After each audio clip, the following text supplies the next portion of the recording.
Welcome to our channel. आज इथे मी तुम्हाला डाळीच्या पिठाचा मस्त मऊ लुसलुशीत असा ढोकळा बनवून दाखवणार आहे। तर इथे बघा 1 ग्लास एवढं डाळीचं पीठ घेतलं आहे आणि वाटीने बघाल तर हे 2 वाट्या एवढं पीठ आहे। तर सुरुवातीला हे पीठ मी या कटोऱ्यामध्ये टाकून घेणार आहे। त्यामध्ये बघा थोडीशी बेकिंग पावडर, लिंबूसत्व आणि 3 चमचे एवढी पिठी साखर टाकून घेणार आहे। त्यानंतर इथे मी चवीपुरतं मीठ टाकून घेणार आहे। नंतर इथे मी 2 पळ्या म्हणजे जवळजवळ 2 ते 3 टेबलस्पून एवढं तेल टाकून घेणार आहे।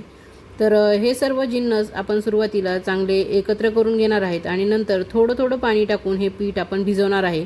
थोडं थोडं पाणी टाकल्यामुळे जे डाळीच्या पिठामध्ये गुठळ्या तयार होतात त्या व्यवस्थित मोडून घेतल्या जातात। एकदम पाणी टाकलं तर ह्या गुठळ्या मोडत नाहीत, त्या तशाच राहतात आणि मग ढोकळा चांगला होत नाही। तर अशा पद्धतीने थोडं थोडं पाणी टाकून आपल्याला छान असं फ्लोईंग कन्सिस्टन्सीचं बॅटर तयार करायचं आहे। तर इथे तुम्ही बघू शकता की मी बघा थोडं थोडं पाणी इथे टाकलेलं आहे। तर मी टोटल किती पाणी टाकलं हे तुम्हाला शेवटी दाखवणारच आहे। तर तुम्ही आता इथे फक्त हे लक्षात घ्या की आपल्याला थोडं थोडं पाणी टाकून हे ढोकळ्याचं पीठ भिजवायचं आहे।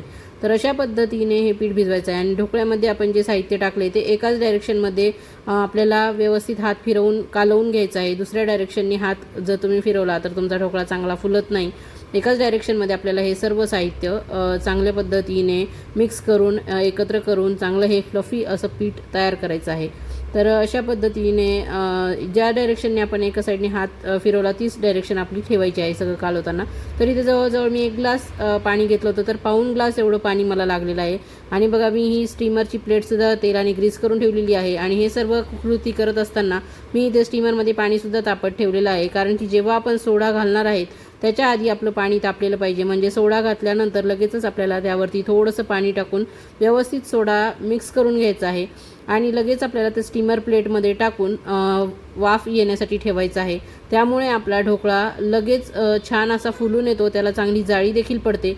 आणि जर तुम्ही ही कृती हळूहळू केली तर तुमचा ढोकळा चांगला फुलणार नाही, तो तसाच बसून राहील प्लेटमध्ये। त्यामुळे कधी पण सोडा टाकायच्या आधी तुमचं स्टीमरमध्ये पाणी गरम झालेलंच पाहिजे, कारण की सोडा टाकल्या जर तुमच्या ढोकळ्याला व्यवस्थित अशी उष्णता मिळाली तर तो सोडा चांगला ॲक्टिवेट होतो आणि ढोकळा देखील चांगला फुलतो आणि जाळीदार होतो। तर इथे बघा सर्व पीठ मी चांगलं सोडा टाकल्यानंतर फेटून घेतलेलं आहे आणि छान ते फुलून देखील आलेलं आहे। तर इथे मी स्टीमर प्लेटमध्ये ते टाकून घेतलेलं आहे आणि ही प्लेट आपण लगेचच स्टीमरमध्ये ठेवणार आहे, जेणेकरून त्याला गरम पाण्याची छान वाफ बसेल आणि ढोकळा छान फुलून येईल। तर इथे बघा मी प्लेट ठेवलेली आहे आणि जवळजवळ 10 ते 15 मिनटं आपण झाकण ठेवून याला चांगली वाफ काढून घेणार आहोत। तर इथे बघा मी 10-15 मिनटानंतर झाकण उघडून दाखवते आणि नंतर आपला ढोकळा शिजलाय की नाही हे तुम्हाला सुरी यामध्ये खोवून दाखवते। तर इथे बघा एकदम स्वच्छ अशी सुरी बाहेर आलेली आहे, म्हणजे आपला ढोकळा छान खालपर्यंत शिजलेला आहे व्यवस्थित। आणि जर तुम्हाला स्टीमर प्लेट ठेवायची नसेल तर कुठलाही एखादा डबा वगैरे तुमच्या घरात असेल त्यामध्ये हे ढोकळ्याचं बॅटर टाकून तुम्ही तो शिजवून घेऊ शकतात। तर इथे मी ह्या प्लेटमध्ये तो डिमोल्ड करून घेतलेला आहे आणि अशा पद्धतीने आता तो पूर्णपणे गार झालेला आहे। तर मी याला कट करून घेणार आहे छान पीसेसमध्ये। तर तुम्हाला माझ्या पद्धतीने ढोकळा करायचा असेल तर नक्कीच हा व्हिडिओ तुम्ही शेवटपर्यंत बघा आणि तुम्हाला आवडल्या चॅनलला सबस्क्राईब करा, व्हिडिओला एक लाईक नक्की करा आणि इतरांना हा व्हिडिओ शेअर देखील करा।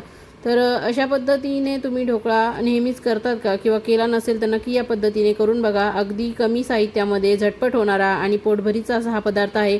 तुम्ही नाश्त्याला करू शकतात किंवा टिफिनला द्यायला करू शकतात, मुलांच्या छोट्या टिफिनमध्ये देण्यासाठी असा ढोकळा करून देऊ शकतात किंवा तुम्हाला कुठे प्रवासात जायचं आहे आणि सोबत तुम्हाला बसमध्ये खाण्यासाठी किंवा गाडीमध्ये खाण्यासाठी काहीतरी करून पाहिजे सोबत, तर असा ढोकळा तुम्ही नक्कीच डब्यामध्ये घेऊन जाऊ शकतात।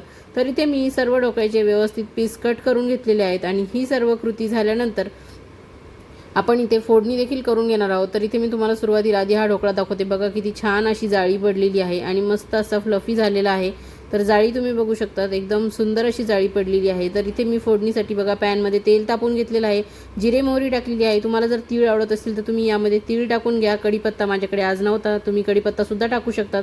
आणि इथे बघा मी पोटं फोडून मिरच्या टाकून घेतलेल्या आहेत, त्या अशा पद्धतीने टाकल्यावर अंगावर उडत नाही किंवा मग अशा मिरच्या टाकल्यानंतर तुम्ही 1-2 मिनटं झाकण ठेवून त्या छान परतून घ्या। आणि नंतर मी जवळजवळ इथे 1 ग्लास एवढं पाणी टाकलेलं आहे आणि नंतर यामध्ये मी साखर, मीठ आणि थोडंसं लिंबूसत्व टाकून घेतलेलं आहे। तर अशा पद्धतीने हे सर्व छान यामध्ये उकळी येईपर्यंत आपल्याला पॅनमध्ये चांगलं उकळायचं आहे, म्हणजे एक सर्व साहित्य एकजीव होईल आणि याला उकळी फुटल्यामुळे या पाण्याला एक छान चव येईल। आणि नंतर हे पाणी आपल्याला थोडंसं कोमट झाल्यानंतर ह्या ढोकळ्यावरती टाकून घ्यायचं आहे। सर्व बाजूंनी ह्या ढोकळ्यावरती आपल्याला हे पाणी टाकून घ्यायचं आहे, जेणेकरून तुमचा ढोकळा अजूनच छान हे पाणी टाकल्यामुळे फुलून येईल आणि खाताना सॉफ्ट स्पॉन्जी असा लागेल. जर तुम्ही हे पाणी या ढोकळ्यावर टाकलं नाही तर तो ढोकळा आहे ना तो घशामध्ये दाटतो आणि मग खाताना ठसका लागू शकतो. त्यामुळे अशा पद्धतीने पाणी टाकून हा ढोकळा तुम्ही तयार करून घ्यायचा आहे. नंतर इथे मी ओलं किसलेलं खोबरं यावरती टाकून सर्व करून घेणार आहे आणि यावरती नंतर कोथिंबीर देखील टाकून सर्व करून घेणार आहे. तर तुम्हाला कशी वाटली माझी ढोकळ्याची रेसिपी नक्की मला कमेंट करून सांगा आणि आवडली असल्यास ते देखील कमेंट करून सांगा. आणि तुम्ही देखील अशाच पद्धतीने जर करत असाल तर ते देखील मला तुम्ही शेअर करू शकतात.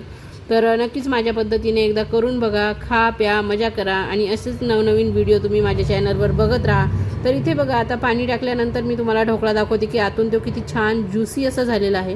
तर इथे बघा मस्त आहे बघा, मी तुम्हाला असं दाबून दाखवते, एकदम स्पॉन्जी आणि छान आतपर्यंत हे जे आपण पाणी वरून फोडणीचं टाकलं आहे ते मस्त त्यामध्ये मुरलेलं आहे.